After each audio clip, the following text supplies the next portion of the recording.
다 죽어가고 있던 아이들이어서 버려진 아이들이어서 그냥 지나치려고 하다가 다시 가서 아이들을 봤는데 하나님께서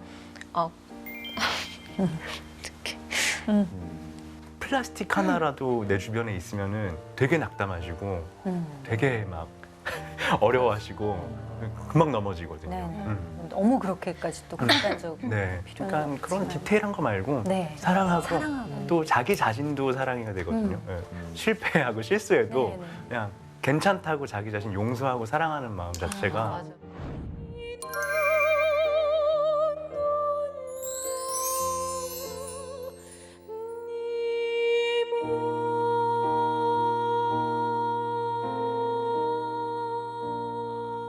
저도 이 환경에 대해서 아까도 말씀드렸듯이 엄마가 된 이후에 관심이 많았었어요. 진짜. 아이들이 먹는 맞아, 많이 아이들이 쓰는 거. 다. 맞아. 근데 우리 아이 넷의 아빠인 이분께서는 얼마나 또 얘기 들으면서 공감 많이 하셨죠? 공감 너무 많이 가고요. 네. 저희 집의 모습들이 보이니까 분리수거하면 플리스고 물론 먹는 것도 많지만 네네. 좀 바꿀 수 있는 부분들이 많이 있겠다라는 생각을 했고 말씀 들으면서 특히 그런 플라스틱들 워낙 많이 나오거든요. 근데 아이들이 먹는 음식은 또 더 플라스틱. 포장들도 많이 돼 있고 또 뭐 아이들 놀잇감들 뭐 등등 했는데 네네. 좀 반성을 많이 하게 됩니다. 네. 좀 주의해야 될 것 같아요. 우리 주준유 대표님, 네. 대표님은 처음부터 좋은 아빠였겠죠? 지금도 아닌 것 같습니다. 노력하고 있죠. 네. 어떤 계기가 있을까요? 진짜 계기가 제일 궁금하네. 이제 제가 이제 퇴근하고 회사 갔다가 이제 어느 날 집에 들어왔는데 아이들이 이렇게 이제 그 엄마 옆으로 둘이 있을 때 쪼르륵 이렇게 가더니 퇴근하고 들어왔는데 아빠 가 하면서 저를 이렇게 밀어내더라고요. 서운해. 그래서 서운하죠.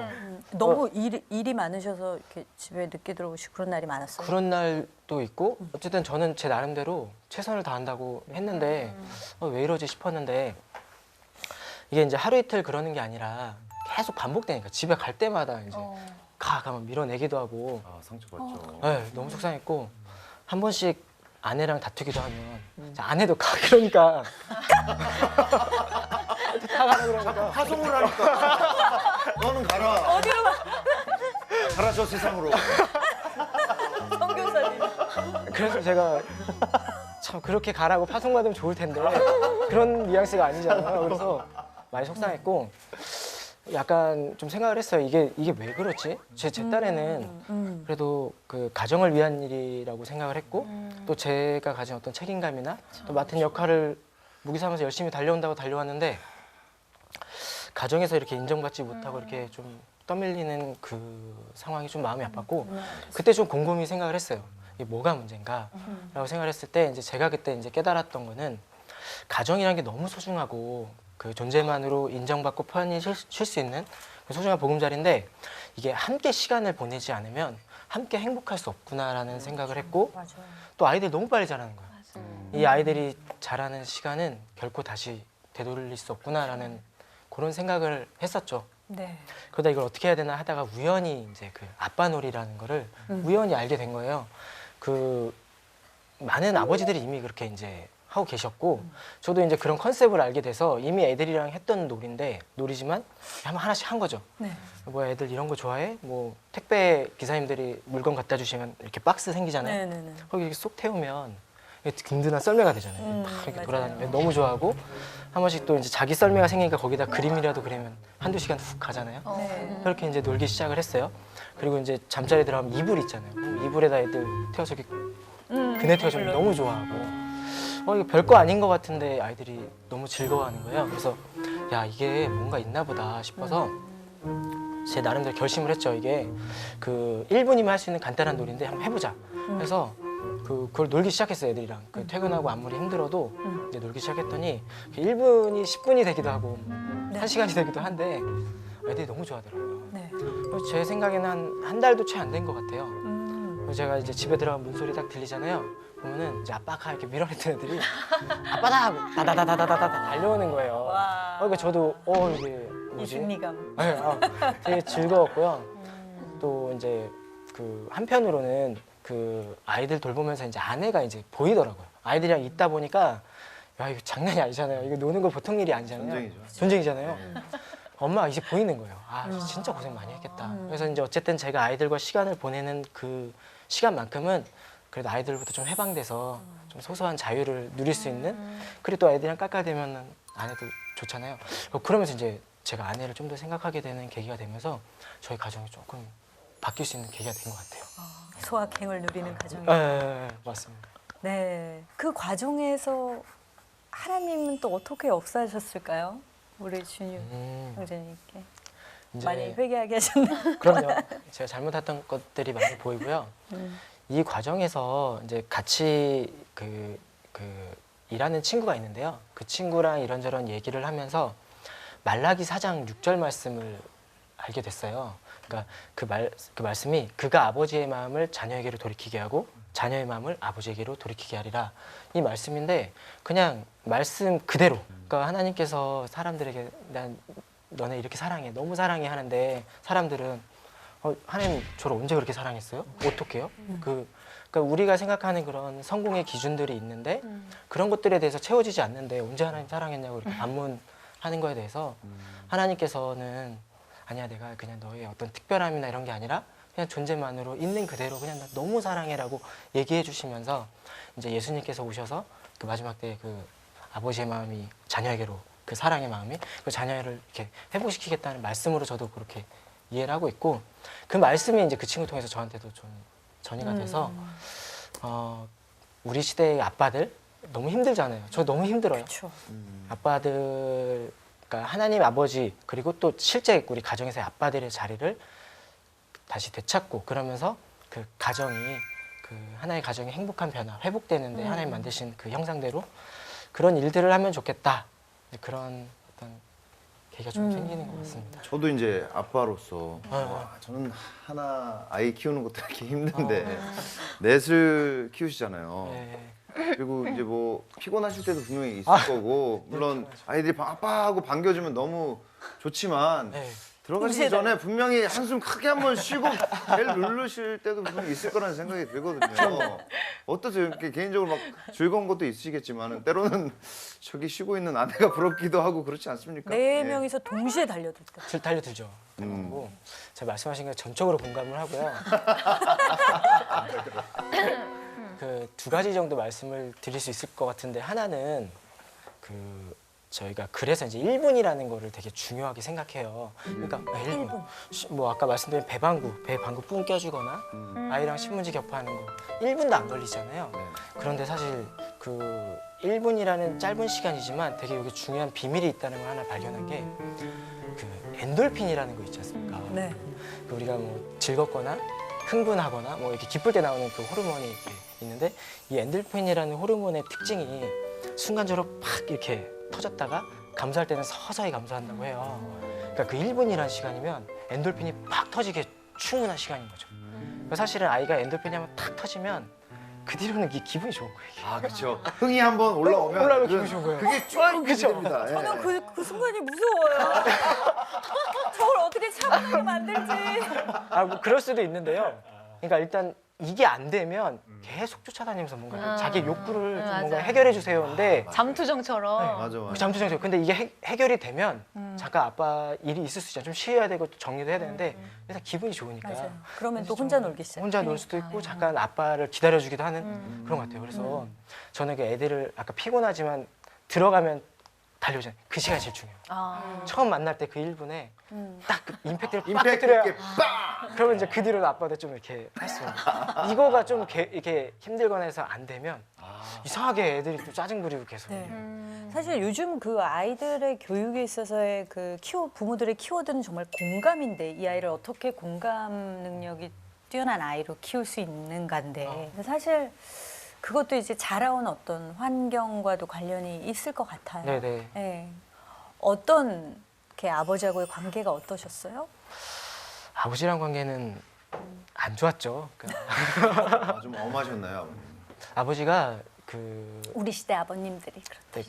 그러니까 그 이제 먹고 사는 문제였으니까 그 당시에 생계 문제였으니까 그래도 저희 태어나면서 그래도 치킨 하나는 이렇게 사주실 수 있을 정도로 해주시기 위해서 그 먹고 사는 문제 때문에 많이 힘들으셨던 것 같고, 그래서 상대적으로 아버지랑 시간을 보냈던 기억이 많지는 않아요. 그래도 우리 아들 최고 늘 이렇게 좀 존중해 주시고 우리 아들 자랑 많이 하시고 그런 부분에 대해서는 제가 항상 감사하게 생각하는데, 그 어릴 때 아빠랑 그런 놀았던 시간들에 대해서는 그렇게 좀, 그러다 보니까 저도 아이들이랑 이제 노는 게 중요하다는데 어떻게 노는지도 모르겠고 그런 부분들은 있었던 것 같아요.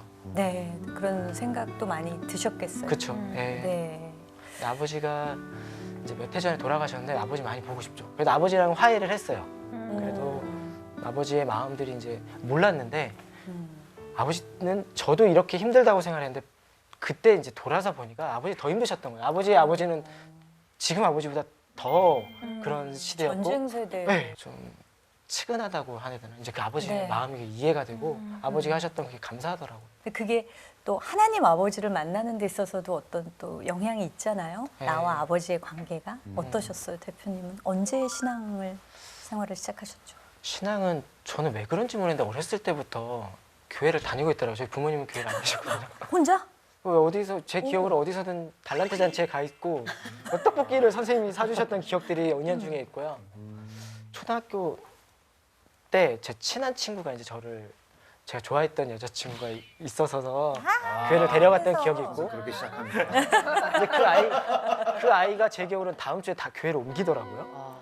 그래가지고 따라 옮겨서. 어렸을 때 그런 교회에 대한 그런 마음들이 있었는데, 근데 그때 목사님, 전도사님들이 너무 잘 해주셨던 기억들이 교회를 떠나지 않게 했던 그런 게 있었고요. 근데 인격적으로는 하나님에 대해서 잘 몰랐던 것도 있고 어떻게 신앙생활 하는지도 잘 모르는 것도 있고, 또 대학교 가니까 즐겁잖아요. 지금까지 표정 중에 제일 많은데요. 그 당시를 회상하시면서 즐거웠어요. 정말 제 마음대로 살 수 있는 또 기숙사 생활 하다 보니까 친구들과 이렇게 그랬었고요. 그렇게 살다가 이제 군대 가서 좀 힘들었을 때 그때 하나님을 좀 인격적으로, 아, 하나님 진짜 계시다, 하나님이 나의 주인이시다, 이 세상 만드신 분이다에 대해서 그때 이제 만난 것 같아요. 네.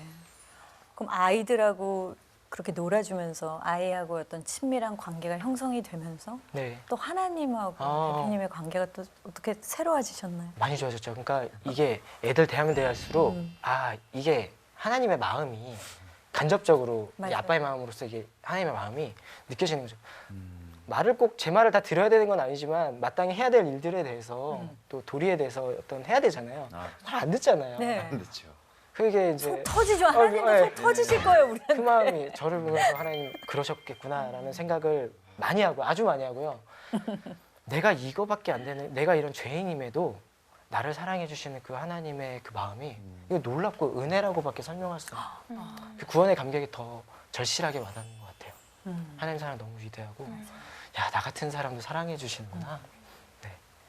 진짜 저희 아들도 이제 막 9살, 10살이니까 얼마나 말을 안 듣겠어요. 징그럽게 말을 정말 안 듣고 막 네. 엄마가 뭘 하면 엄마도 그랬잖아 막 이런 그쵸. 상태인데, 제가 신기한 건 내 안에 있는 어떤 마음이 신기해요. 야, 이렇게 밉상인데, 이렇게 미운 짓을 많이 하는데 왜 이렇게 사랑스러울까? 이 두 개의 양가 감정이. 맞아요. 그러니까 어쩔 때는 그러면 안 되는데 막 이렇게 대들 때도 애가 그러지 않다가 그러면 얘가 성장하고 있구나라는 생각 때문에 또 사랑스럽고. 네. 그러니까 목에 다 그냥 사랑스러운 거예요. 맞아요. 나 그렇게 네. 사랑이 많은 사람이 아니었는데 내 자식한테는 하나님도 우리한테 이런 네. 마음이시겠구나. 그냥 우리 자체가 이렇게 존재만. 사랑스러우시겠구나라는 생각을 합니다. 아이들 언제가 가장 예쁘세요? 잘 때죠.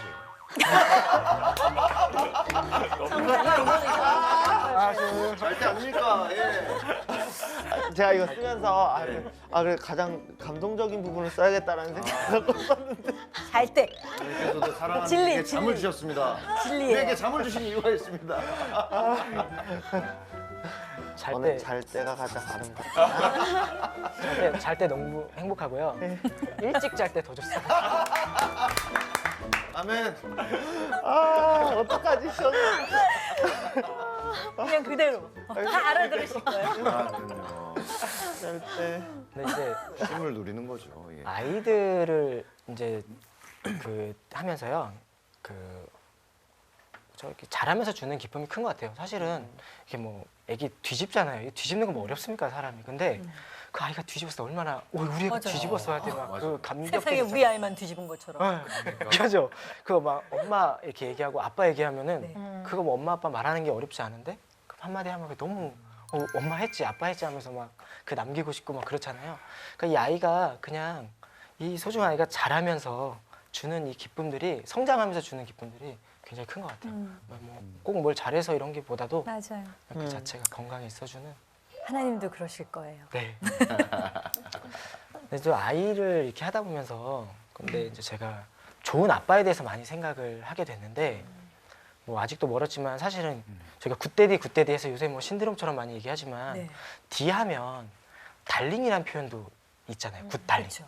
달링. 예. 아내가 보이는 거예요. 그러니까 사실은 좋은 아빠 생각을 많이 했는데 집에서 가장 사실은 공감이라는 표현을 아까 많이 쓰셨는데 공감받아야 되고 감정적으로 지지받아야 될 사람이 아빠도 중요하지만 아이도 아니고 아내라는 생각을 많이 해요. 아내가 사실은 아이들 이렇게 하면서 그 감정 노동 그리고 그 육체적으로 맞아요. 막 그거를 네. 또 맡겨진 일도 또 각자 해야 되는 일도 있는데 아 이게 장난이 아니에요. 아직 젊은 나이에 이것을 깨우치셔. 벌써 깨우치시다니. 참. 그래서 너무 짠할 때도 많고 한편으로는 그거를 다 해내는 사실 부성애로 이해 못하는 이 모성애의 신비함도 한 번씩 느끼고 나도 엄마가 되고 싶다라는 생각이 들 만큼 어쩔 때는 그건 제가 이해할 수 없는 엄마의 신비인 것 같아요. 그럼 그거는 남자가 이해하기 어려운 엄마의 깊은 네, 그런 영역들에 사랑이죠. 대해서도 배우게 되고 우리 어르신들이 많이 말씀하시자면 그냥 내 배로 나온 자식. 네, 네. 저희는 배를 안 나서 모르잖아요. 네. 배만 연결된 잡구나, 감정. 그렇죠. 그게 얼마나 힘든지 아냐 얘기할 때 참 그거에 대해서는 저희가 깊이 공감하지 못하지만 너무 너무 대단하고 너는 아름다워 자고 있는 모습 너는 아름다워 일찍 자면 더욱 너는 아름다워 처음 뒤집을 때 너는 아름다워 내가 말을 걸 때 현관 앞에서 한숨 한 번 쉬고 아빠는 달려간다 아빠는 달려간다 그 어렵다는 수만 가지 이유보다 아빠는 달려간다 1분부터 시작하자 현관 앞에서 한숨 한 번 쉬고 아빠는 달려간다 일이건 집이건 가에서 다까지 아빠가 있어 아빠 다까지 아빠는 달려간다 너는 아름다워 자고 있는 모습 너는 아름다워 일찍 잘 때도 너는 아름다워 내가 뒤집을 때 너는 아름다워 내가 말을 걸 때 아빠는 생각해 나중에 시간이 흘렀을 때 우리 아빠가 나 참 사랑해줬구나 너무 좋아요. 듣는 분들은 진짜 너무 치유되고 문업이 음악 심리치료사거든요. 네. 너무 치유적인 음악이에요. 아니 감사합니다. 사실 우리 보규님 같은 방법으로 보규님 음악 같은 치료죠. 치유자가 테라피스트가 치료죠. 있다면 음악 치료, 제 음악 심리치료사 제 네 본업이 그렇거든요. 근데 이게 바로 음악 치료죠. 맞아요. 고맙습니다. 너무 핸드폰 남겨주시면 제가 일하러 가겠습니다. 너무 좋네. 아니 진짜 이 우리가 아빠 얘기, 엄마 얘기 했는데 좋은 부모가 되기 위한 그 시작은 자기 치유라는 그렇죠. 말이 있잖아요. 네. 본인이 뭐 엄마 아빠가 상처가 많고 트라우마가 많으면 아이한테 그걸 막 다 풀기 바쁘죠. 아이를 대상으로. 그렇죠. 그래서 정말 좋은 엄마 아빠가 되기 위해선 먼저 치유가 돼야 된다. 네. 근데 치유의 이 방편으로 또 글쓰기. 네. 저는 음악 치료, 미술 치료 얘기는 많이 좀 들어봤고 이제 공감이 가는데 아직 좀 낯설어요. 네. 글쓰기를 통한 자기 치유라는 네. 것은 좀 말씀해 주시죠. 처음 그냥 일기를 쓰기 시작했죠. 중학교 네. 1학년 때 일기를 쓰기 시작했는데 내가 글을 써서 뭐가 되어야 되겠다라는 생각은 정말 하나도 없었던 것 같아요. 근데 이제 시작은 제가 중학교 1학년 때 아버지가 갑자기 돌아가셨어요. 아버지가 목사님이셨는데 사고로 갑자기 돌아가셨는데 이제 그게 막 제가 사춘기가 시작되던 때였고 그다음에 저는 또 엄마 아버지 중에 아버지를 훨씬 더 좋아하는 딸이었고 선망하는 딸이었고 게다가 아버지가 목사님이고 저는 또 어려서부터 교회의 딸로 자랐잖아요. 태어나 보니까 아빠가 목사님이고 뭐 그래서 아버지가 돌아가신다는 것이 너무나 큰 세계의 무너짐 같은 거였어요. 일종의 내가 가장 존경하고 사랑하고 또 사실 이제 비빌 언덕이 되어 있는 아버지 그다음에 신앙. 근데 이제 아마 그래서 제가 그때 지금 생각해 보면 내가 그때 머리 깻잎 머리 하고 롤러 타러 다니고 이렇게 하지 않고 글을 쓴 게 연배가 비슷한. 예. 아, 많이 들었어요. 네. TV에서 많이 봤습니다. 아, 네. 맞은 살짝까지. 그러지 않고 나는 왜 일기를 쓰기 시작했을까가 이제 지금 제가 돌아보면 이건 너무 큰 은총이라는 생각이 들기는 해요. 근데 이제 그때부터 제가 쓰기 시작한 게 이제 제가 어떻게 하다 작가가 제가 사실 본업이 심리치료 공부하고 본업이 있는데 본업보다 더 이제 글쓰기로 이런 일을 하게 됐는지 질문을 자꾸 받게 되잖아요. 네. 책을 내고 하다 보면 돌이켜 보면 그때 이제 어떤 질문이 올라왔어요. 그때를 한번 회상을 해보면 제가 잊혀지지 않은 장면이 하나 있는데 아버지 장례식이었어요. 근데 이제 장례를 이렇게 울고 따라가겠죠, 제가. 그랬는데 아버지 친구분이신 목사님이 저한테 그러시는 거예요. 야, 울지 마라. 아버지 좋은 데 가셨는데 왜 우냐. 근데 이제 제가 어린 마음에 그렇죠. 이제 또 목사님이 해주시는 말씀이니까 맞아. 아버지 천국 가셨는데 내가 왜 울어. 이 마음 하나. 또 하나는 아버지 좋은 데 가자고 나를 이렇게 슬프게 만들고 이래? 이 두 가지 질문이 아마 어린 마음에 함께 들었던 것 같아요. 지금 돌이켜보면. 그러니까 이제 그 분열, 그 질문, 실존적인 질문이죠, 사실은. 네. 그 앞에서 저도 모르게 한 게 이제 일기를 쓰기 시작했고, 사실은 그게 현실적으로도 굉장히 어려운 거잖아요. 아버지가 돌아가신다는 건 물리적으로 뭐 정말 이렇게 어려운 거죠. 근데 그럴 때마다 낮에는 굉장히 저 밝은 아이였어요. 그러니까 그런 마음이 있었던 것 같아요. 아버지 없는 아이로 보이고 싶지 않았던. 그러니까 저 장례식 마치고 첫 등교하는 날. 그날이 또 잊혀지지 않아요. 어떤 인생에서 어떤 잊혀지지 않는 장면들은 나를 형성하는 데 굉장히 중요한 장면이잖아요. 굉장히 많은 장면들이 있을 텐데 근데 제가 교실 문을 착 열고 들어가면서 활짝 웃으면서 들어간 거예요. 그러니까 아마 제 생각에 굉장히 강하셨네요. 그러니까 이제 밝게 보이고 싶은 마음도 있었고 그러니까 제 마음을 들키고 싶지 않은 그런 마음이 있는 것 같아요. 내 슬프거나 좀 누추한 마음 나는 그런 너희들이 나를 불쌍하게 여길 만한 애가 아니야. 막 그런 느낌일 것 같기도 하고. 그러니까 제가 낮에는 그렇게 살아요. 근데 밤이 되면 너무 아버지가 그립고 달라진 세계. 이게 그리워서 이제 일기를 울면서 쓰고. 그러니까 내내 청소년기, 청년기 지내면서 제가 낮에 좀 힘들고 어려우면 괜찮아, 집에 가서 쓸 수 있어. 이런 마음이 있었던 것 같아요. 이제 그렇게 쓰고 그러다 쓰다 보니까 그냥 계속 썼죠. 계속 썼는데 뭐 물론 이제 대학 가고 대학원 전공을 선택해서 공부하는 중에 내내 제 안에 올라오는 실존적인 질문에 대해서는 계속 쓰게 됐던 것 같아요. 예를 들어 제 결혼을 좀 늦게 했거든요. 저희 네. 늦게 할 때 왜 나는 결혼이 안 되지?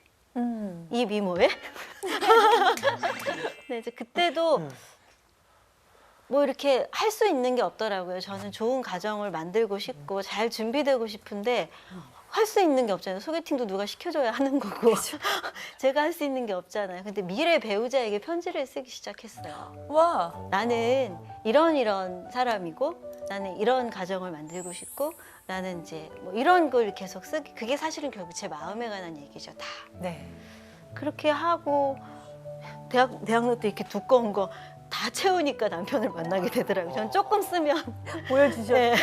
예, 보여줬어요. 반응은? 반응은 내가 이거 당신을 위해서 몇 년 동안 썼다. 와. 남편이 근데 이거 다 읽어야 돼요? 아, 남자들은 왜 그러지? 정말 남자스러운. 진짜 서운해. 줄거리만 좀 알려줄 수 있나요? 결론만 좀 요약해서 정리해. 결론이 뭐죠? 요약본. 요약.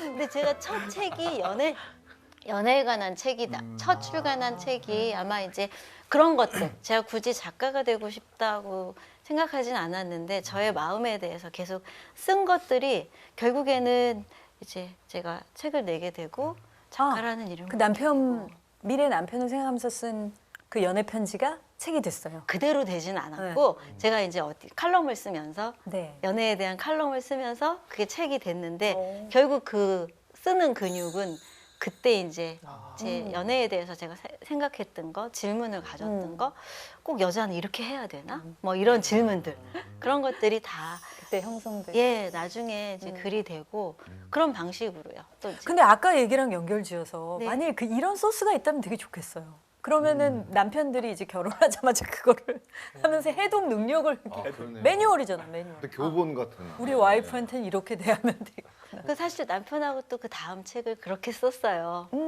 그러니까 처음에 연애에 관한 책을 썼고 그 다음에는 남편하고 같이 신혼한 결혼 3, 4년 차에 그때 저희 남편하고 한 교회 그때 네. 셀교회를 막 할 때 아 참고로 남편이 목사님. 현재 네. 목회자고요. 목회자세요. 그때는 이제 평신도였었는데 그런 이야기들 소그룹에서 있는 이야기들을 막 한참 홈페이지들 열심히 할 때예요. 지금은 좀 개인 SNS들이 막 더 늘 많이 하지만 홈페이지에 교회 그 셀 모임에 대한 얘기를 올리면 둘이 엄청 막 댓글 열심히 달고 또 막 저희 이야기를 나누고 이런 걸 했는데 그때 그 복음과 상황이라는 기독교 잡지에 편집하시던 집사님께서 둘이 신혼일기를 한번 써보면 어떻겠냐 잡지에. 네네. 그래서 다른 컨셉 아니고 그냥 글로 싸우기 주제를 가지고 아까 말한 글로 싸우기 재밌다. 네, 정말 많이 싸우면서 썼어요. 뭐 글로 싸우기가 아니 실제로 보면 진짜 화가 올라가지고 막 격해질 수 있는데 서로 글은 댓글 달면서 싸우는 그때는 댓글은 아니었고 이제 컨셉을 가지고 글을 주고 받고 쓰는 거죠. 교환일기처럼. 편지처럼. 예, 일종의. 아. 그래서 한 주제 이제 신혼 때 뭐 우리의 성격의 차이 또는 부모님의 문제, 어린 시절의 문제, 재정 문제, 육아를 어떻게 할 것인지 너무 문제. 깊이 들어가면 그것도 싸움에 그렇죠. 쓰면서 많이 싸웠죠. 쓰면서. 예. 그래도 건강하게. 그렇죠. 싸웠어요. 그게 이제 저희 성장하게 했고 그게 그 다음 책이 됐고 그런 식으로 저는 그냥 썼을 뿐인데 저는 그냥 제가 살려고 제가 생각해 보면 그 아버지가 없어진 저는 그게 그냥 어떤 집안이 무너졌다 지금은 그런 생각이 드는 것 같아요. 그때는 그냥 살았지만 그때의 저를 돌이켜 보면 그때 뭔가를 찾고 사실은 하나님을 찾는 거예요. 그 질문 속에서 두 가지다. 하나님이 정말 좋은 분이면 왜 나를 이렇게 만들어요? 아버지만 사랑해요? 아버지만 하나님과 있는 좋은 곳에 데려가시려고 이렇게 되는 거예요? 그 질문을 계속 사실은 하나의 질문을 물었던 것 같아요. 하나님 당신 누구세요? 그 질문들을 물었던 게 하여튼 쓰는 과정이 됐고 그게 이제 저를 지금 오늘의 저를 있게 하게 된 거죠. 그러면 우리에게 그 어떤 사람들에게 어떤 방법으로 이렇게 글쓰기를 권유를 많이 하시나요? 실은 제가 이제 강의하고 이러면서 청년들을 많이 만났고 음악 심리 치료를 하지만 이제 치료가 끝나고 종결된 후에는 혼자 뭔가를 해야 되고 사실은 자기 길을 가야 돼요. 그때 정말 좋은 건 쓰기다. 쓰면 달라진다. 청년들에게도 이제 제가 뭐 상담하던 내담자들에게도 쓰면 달라진다. 써라. 자신의 이야기에 증언을 해줄 사람은 자기밖에 없다. 사실 우리 오늘 들으면서 정말 어떻게 이렇게 고요하게 자신의 길을 따라 사실까. 그게 굉장히 감동이 되잖아요. 네. 근데 저는 이제 그 의무도 있다고 생각해요. 내가 나를 증언할 의무. 아무도 내 삶을, 내 고통을, 내 아까 울분을 얘기해 줄 수 있는 사람은 나밖에 없으니까 우리는 모두 써야 된다. 네. 이제 그렇게 하다 보니까 네. 실은 제가 쓰면서 저를 치유해 왔고 제 전공이 또 심리치료고 이러다 보니까 빅터 프랭클이라고 그 죽음의 수용소로부터 그 쓰신 그분이 정신의학자로서 아우슈비츠를 경험하고 그리고 이후에 이분이 의미 치료라는 것을 만드셨어요. 뭐냐면 그 수용소에서 누구는 왜 살아남고 하루하루 그 살고 죽고에 갈리는데 누구는 살아남고 누구는 결국에는 살아나오지 못하는가. 이분이 이제 발견하신 것이 살아야 할 의미가 있는 사람들이 살아남더라고요. 나 반드시 우리 아이를 어디서 만나야 돼. 다른 수용소에 가 있는 우리 아내를 만나야 돼라는 의미를 붙들고 있는 분들이 생존하더라. 그런 걸 발견하고 의미 치료라는 것을 만드셨는데 저는 사실 이제 글쓰기가 우리 각자 모두에게 그 의미 치료가 된다고 생각이 들어요. 네. 아까 일기 쓰시는 게 힘드시면 매일 똑같은 얘기 쓰는 것 같고. 맞아요. 네. 일기 같은 경우는 사실 끊은 지 오래됐죠. 예. 왜냐면 이제 누군가에 의해서 써야 된다라는 네. 그런 압박감에 의해서 써왔지 그 이후에 뭐 그런 의무가 주어지지 않았을 때 잘 안 쓰게 됐던 것 같아요. 네. 근데 한번 이 말씀을 들으면서 저도 그 혼자 이제 밤에 이렇게 뭐 TV 보고 이런 것도 좋지만 혼자 아이를 재우고 있는 시간에 글을 한번 쓰면서 내 삶을 돌아보는 시간을 가져보는 것도 좋겠다라는 생각을 좀 하게 됐어요. 예. 네.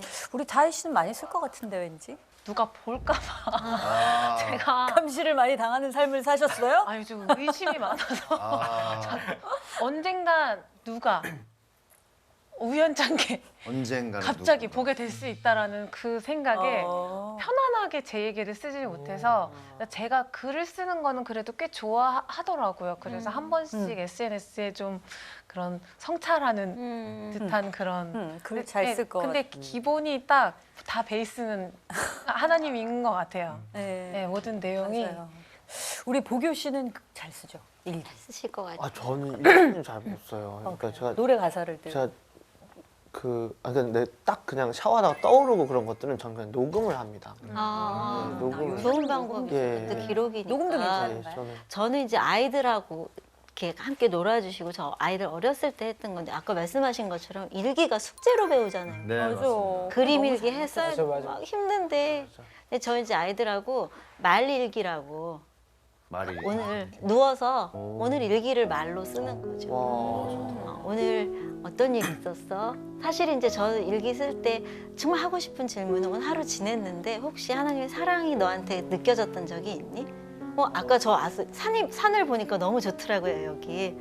그 산세를 보면서 느끼는 좋은 마음. 그때 사실 우리 안에 하나님의 사랑이 건드려지는 건데 그러니까 아이들한테도 오늘 그건 좀 어려우니까 오늘 하루 지내면서 언제 제일 재밌었어? 제일 좋았어?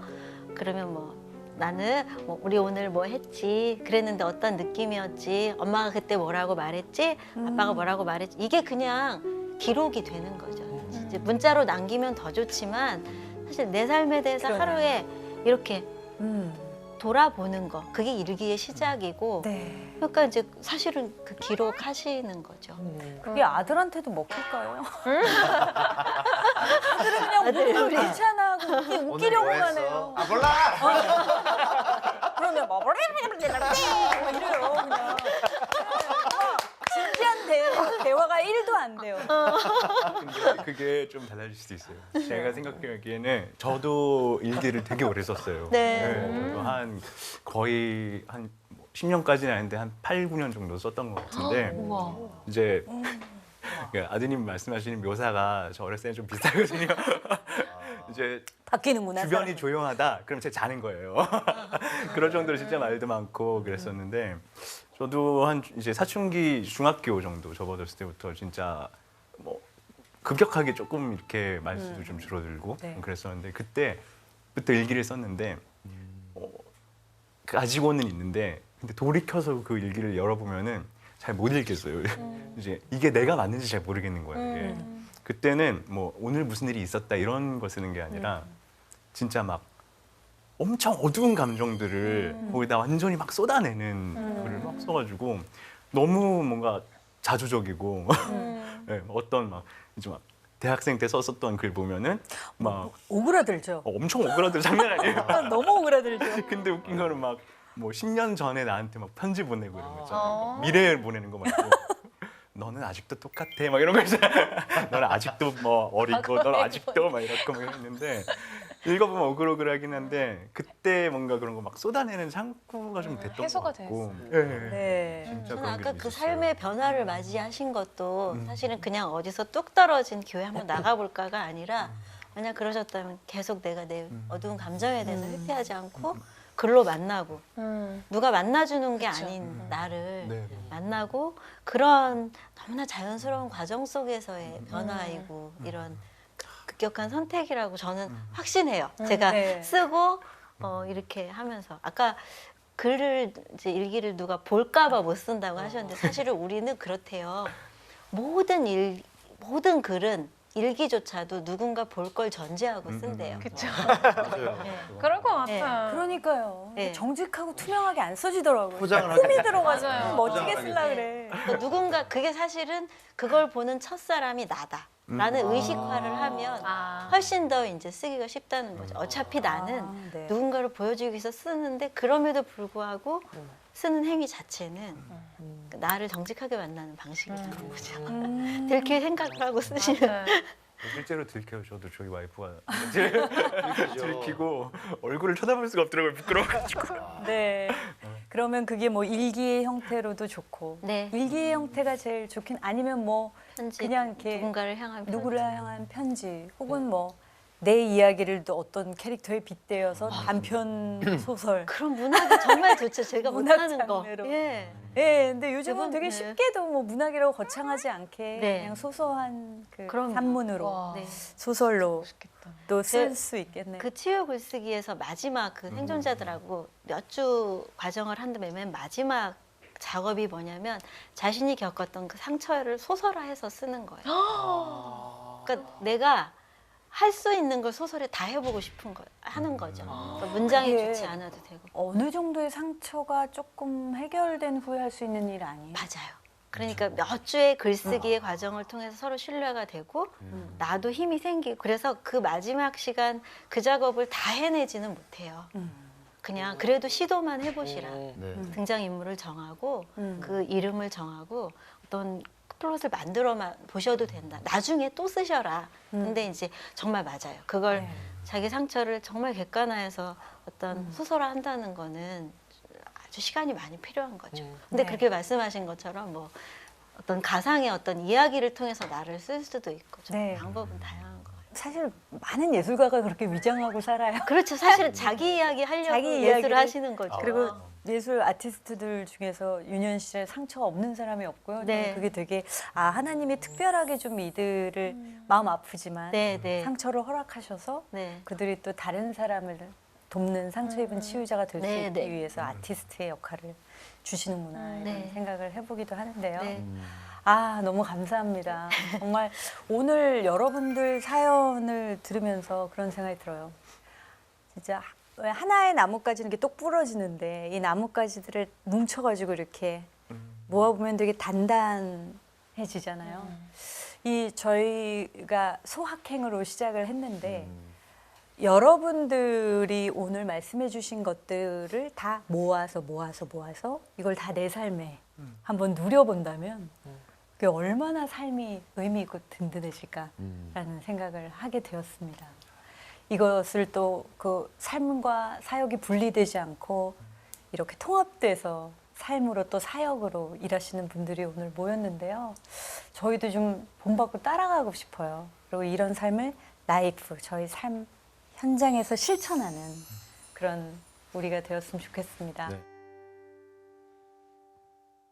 주님의 사랑의 음성을 나는 꿈이라도 꾸면 거기서라도 만나면 얼마나 좋을까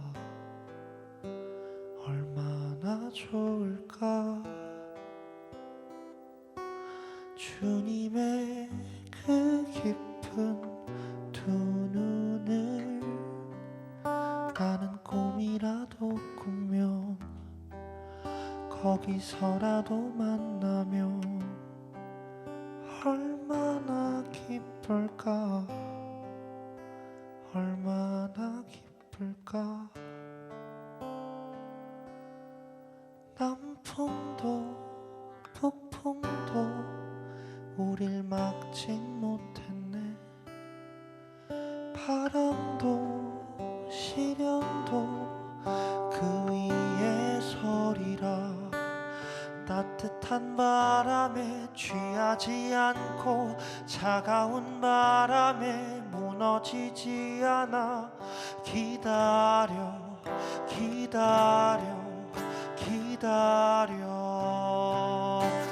주님의 사랑의 음성을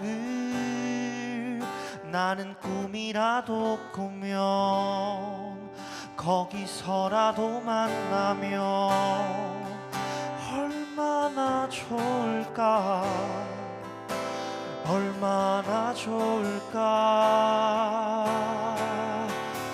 그분의 그 깊은 두 눈을 나는 꿈이라도 꾸며 거기서라도 만나면 얼마나 기쁠까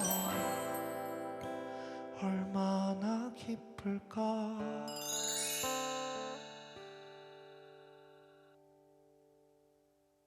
따뜻한 바람에 취하지 않고 차가운 바람에 무너지지 않아 기다려 기다려 당신을